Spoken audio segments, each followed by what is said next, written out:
क्या कारण है कि चार्टर्ड प्लेन से ये राजदीप सरदेसाई महाराष्ट्र जाता है एक छोटी सी अदनासी एक्ट्रेस का इंटरव्यू लेने के लिए, और वो एक्ट्रेस है ये जिसके ऊपर आरोप है कि उसकी चलते एक होनहार एक्टर मर गया है, मौत हुई है उसकी। आंसू बहाकर ड्रामा करती हो। और ये राजदीप सरदेसाई जैसे पत्रकार, मुझे शर्म आती है इन्हें पत्रकार कहते हुए, ये दलाल हैं। एक सीनियर पत्रकार वहां जाकर इंटरव्यू करे, राजदीप सरदेसाई भी शक के घेरे में हैं। इनकी भी जांच होनी चाहिए कि आखिर इस समय में जब सीबीआई जांच कर रही है, ये आज तक चैनल का रोल क्या है और क्यों है, किसके कहने पर यह इंटरव्यू इन्होंने किया।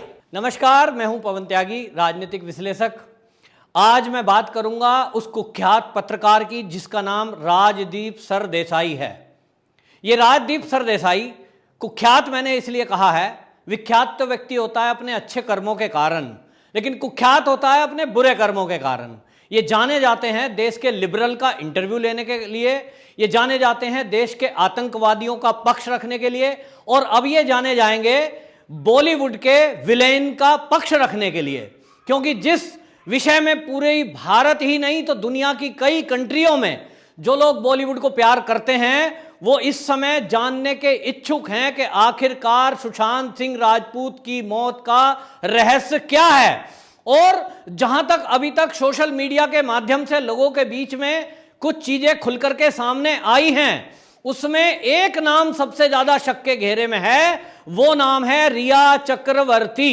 ये रिया चक्रवर्ती एक ऐसी विषकन्या के रूप में सामने आई जिसने सुशांत सिंह राजपूत जैसे भोले भाले सीधे साधे सच्चे व्यक्ति को बॉलीवुड में जाने के बाद और प्रसिद्धि होने के बाद उसको कब्जे में किया, और कब्जे में करके उसकी दौलत पे ऐशो आराम किया, उसकी दौलत को लूटा, और उसके बाद उसको मौत के मुंह में धकेल दिया। जी हां, मैं ये नहीं कह रहा हूं कि उसकी मौत की जिम्मेदार रिया चक्रवर्ती कितनी है, लेकिन अभी तक का जो चीजें सामने आई हैं उसको देखते हुए और अभी तक के जो हालात हैं उसको देखते हुए अधिकतर जो एक्सपर्ट हैं, जो सीबीआई से रिटायर हैं, जो कानून के जानकार हैं, जो अभी तक जिन्होंने एनालिसिस किया है मनोवैज्ञानिक होने के कारण, उन सब ने यह कहा है कि जो हालात बताते हैं कि एक लड़की यदि किसी लड़के से इस तरह से इन्वॉल्व होती है कि वो शादी तक करना उससे निश्चित करती है।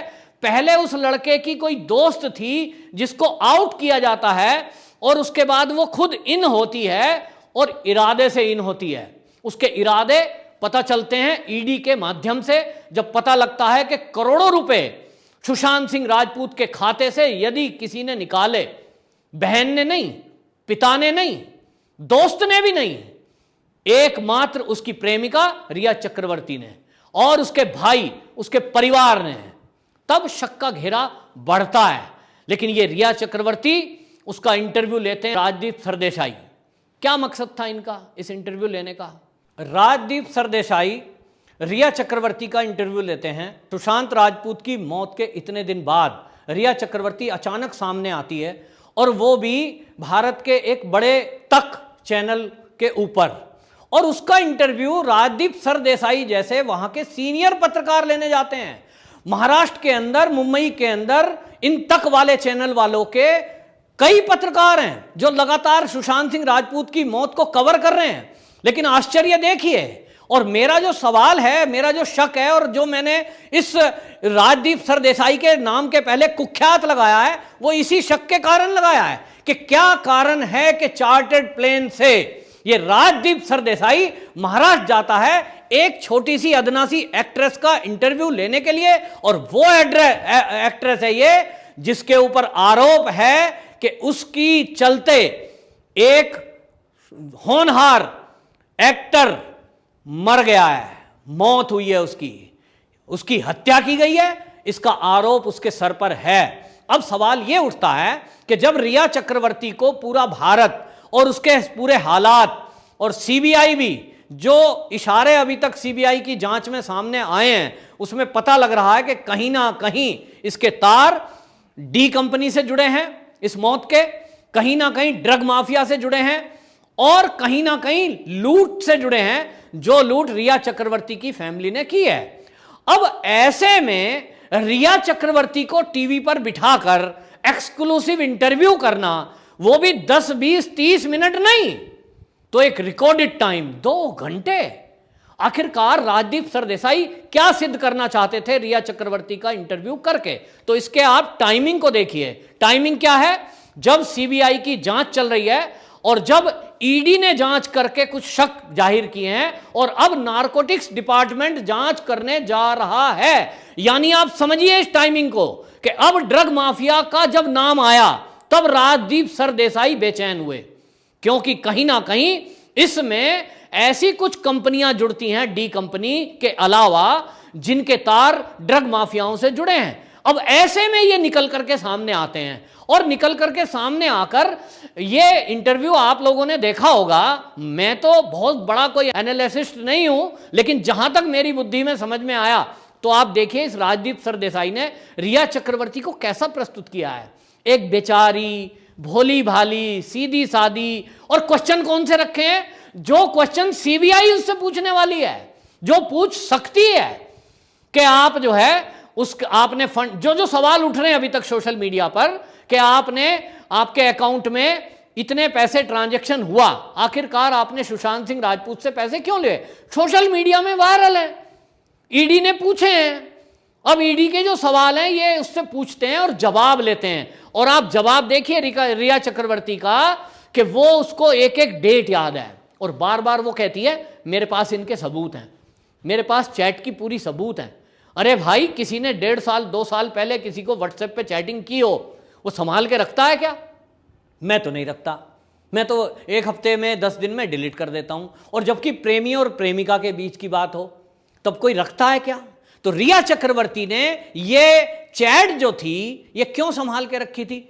क्या वो जानती थी कि किसी दिन ये इसका करना पड़ेगा, तब कोई जांच होगी, फिर उस जांच में मुझसे सवाल पूछे जाएंगे तो मैं कहूंगी ये तो एक कंपनी थी जी, कंपनी के लिए 33 लाख रुपए मेरे भाई के नाम, 33 मेरे, ये कंपनी बनाई थी साहब हमने।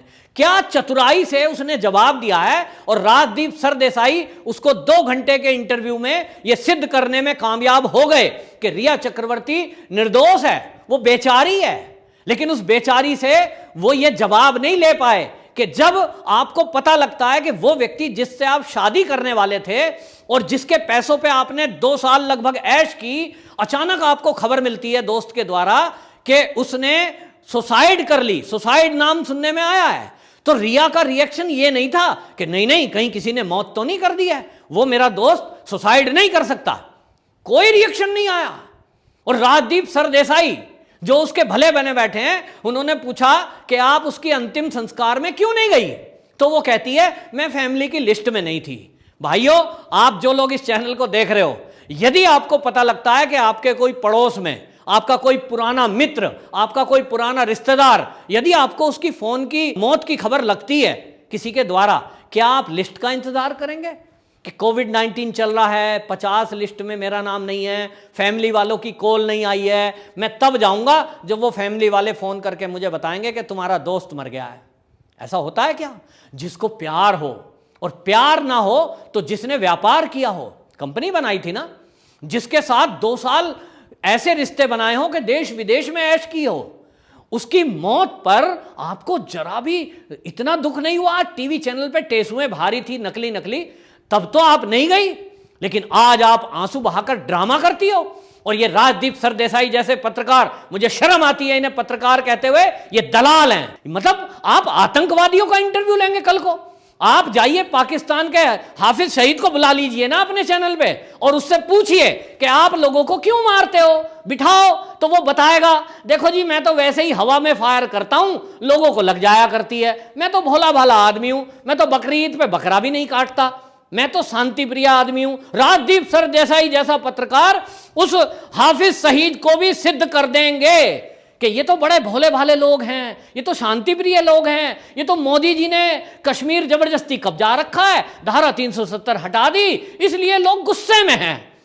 हद हो गई है राजदीप सरदेसाई जी आपकी पत्रकारिता पे कि सारा देश जानना चाहता है कि सीबीआई ने सुशांत सिंह राजपूत की मौत में क्या निकाला, नया सब्जेक्ट क्या है, क्या नई जांच हुई, अब ड्रग माफियाओं पे किन किन के नाम आए। और आपने तो कमाल कर दिया, आपने सुशांत सिंह राजपूत जैसे होनहार साइंटिस्ट, उस बच्चे को आपने नशेड़ी घोषित कर दिया। रिया चक्रवर्ती 20 बार बैठे हुए यही कहती है, वो तो जी ड्रग पहले से ले रहे थे, वो तो जी पहले से ले रहे थे LSD, वो तो पहले से ही केमिकल डाल के पी रहे थे साहब, डॉक्टर ने कहा था। मैं कुछ नहीं जानती। अगर उसने पूछा कि आपकी चैटिंग में था कि कप में पानी में मिलानी है, कितनी ड्रॉप डालनी है, कहती है जी ये तो उन्होंने चैटिंग की थी, मेरा फोन था। वाह भाई वाह, तुम ही तो दुनिया में दो अच्छे आदमी हो। एक राजदीप सरदेसाई भोला आदमी है जिसको बेचारे को कुछ नहीं पता कि जिससे मैं इंटरव्यू ले रहा हूं वो सुशांत सिंह राजपूत के मौत के शक के दायरे में है। और इसलिए आप जब कोई और मौत होती है, कहीं बीजेपी का लीडर जुड़ा हुआ होता, कहीं कोई हिंदूवादी संगठन का आदमी होता, तो आप कहते देखिए ये है भगवा आतंकवाद। तब तो आपको आतंकवाद दिखाई देता है। लाल गमछा पहनकर किसी ने भगवा गमछा पहनकर किसी को थप्पड़ मार दिया तो आप कहते हैं देखिए ये हैं RSS के गुंडे। तब आप जांच नहीं करते कि ये भगवा गमछा पहन के कहीं कोई तो नहीं दंगा फैला रहा है। तो आप नैरेटिव सेट करने में माहिर हो, और नैरेटिव सेट करने के लिए आपने एक और कुचक्र चलाया कि आप रिया चक्रवर्ती को अपने चैनल पे लाते हैं, प्राइम टाइम में उसका इंटरव्यू करते हैं, उसको पहले से प्रचारित करते हैं इंटरव्यू को। देखिए एक्सक्लूसिव रिपोर्ट। मैं सुबह सुबह टीवी देख रहा था, सुबह क्या आया, आज तक ने एक बड़ा खुलासा किया है। और वर्ड क्या बोल रहे थे पीछे से आपके पत्रकार, CBI से भी बड़ा खुलासा। वाह भाई वाह, तालियां आपके लिए कि आपकी जो पत्रकार हैं, आपकी जो जांच की टीम है वो CBI से भी ज्यादा काबिल है। क्या कहना चाहते हो आप कि हमारे देश की जो CBI है वो नाकाफी है जांच करने के लिए, और आपके पत्रकार CBI से ज्यादा दिमाग रखते हैं। आप कहते हो CBI से भी बड़ा खुलासा हमने किया है। आज उसके हम बॉडीगार्ड से पूछेंगे और वो बताएगा, और वो क्या बताता है। आप कहते हैं स्टिंग है। सर जी ऐसे स्टिंग आपने कितने किए हैं, आपने कौन कौन सी पत्रकारिता की है, समझ में आता है। पिछले दिनों जब कोविड-19 में भूख से लोग तरस रहे थे, उस समय दिल्ली के अंदर आप झंडेवालान RSS के ऑफिस में जाते हैं और वहां की रसोई का वीडियो और बता देते हैं केजरीवाल की रसोई।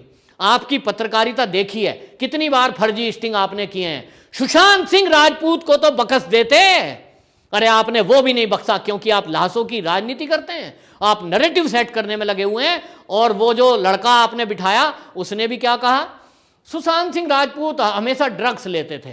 मतलब आप एक नैरेटिव सेट करके CBI की जांच और नारकोटिक डिपार्टमेंट की जांच को भटकाने की कोशिश कर रहे हैं। ये तक वाले पत्रकार, तक वाला चैनल, रिया चक्रवर्ती अपने को निर्दोष और सुशांत सिंह राजपूत को नशेड़ी बताकर लोगों की भावनाओं से खिलवाड़ कर रही है। आप ये चाहते हैं कि जो देश आज सुशांत सिंह राजपूत की जांच में लगातार एक्टिव है और वो चाहता है कि सच सामने आए, तो आप एक इमोशनल कार्ड खेलने के लिए उस महिला को बिठाकर उसके टेसवे आप करते हो क्लोजअप में। मैंने देखा टीवी में, कैमरामैन को शायद कह रखा होगा कि जब ये सूं करेगी ना ऐसे तो आप क्लोजअप करना, ताकि पता चले ये रो रही है। वो तो आंसू आए नहीं रिया के, क्लोजअप में भी नहीं दिखे जी। तो आप ये समझ लीजिए, आप सब इस चैनल के माध्यम से कहना चाहता हूं कि ये देखिए आपके सामने चेहरा है कि ये आर भारत की बराबरी करना चाहते हैं, ये अर्नब गोस्वामी की बराबरी करना चाहते हैं। अर्नब गोस्वामी नंबर 1 सिद्ध हुए हैं, क्योंकि इन्होंने सुशांत सिंह राजपूत की जांच को लेकर, CBI मांग को लेकर अभियान चलाया था। जिस चैनल पे मैं खड़ा हूं इस चैनल ने भी ये अभियान चलाया था। लेकिन ये तक जैसे चैनल जो अपने को नंबर 1 कहते थे, आज ये कहीं नहीं है, और इसलिए बौखला गए हैं और इतने नीचे गिर गए हैं कि ये अपराधियों को बिठाकर इंटरव्यू करते हैं। ठीक है, अभी जांच होना बाकी है, रिया चक्रवर्ती अपराधी है कि नहीं ये जांच का विषय है, लेकिन इतना जरूर है कि शक के दायरे में है। ऐसे में एक सीनियर पत्रकार वहां जाकर इंटरव्यू करे, राजदीप सरदेसाई भी शक के घेरे में हैं। इनकी भी जांच होनी चाहिए कि आखिर इस समय में जब CBI जांच कर रही है, ये आज तक चैनल का रोल क्या है और क्यों है, किसके कहने पर यह इंटरव्यू इन्होंने किया। नमस्कार।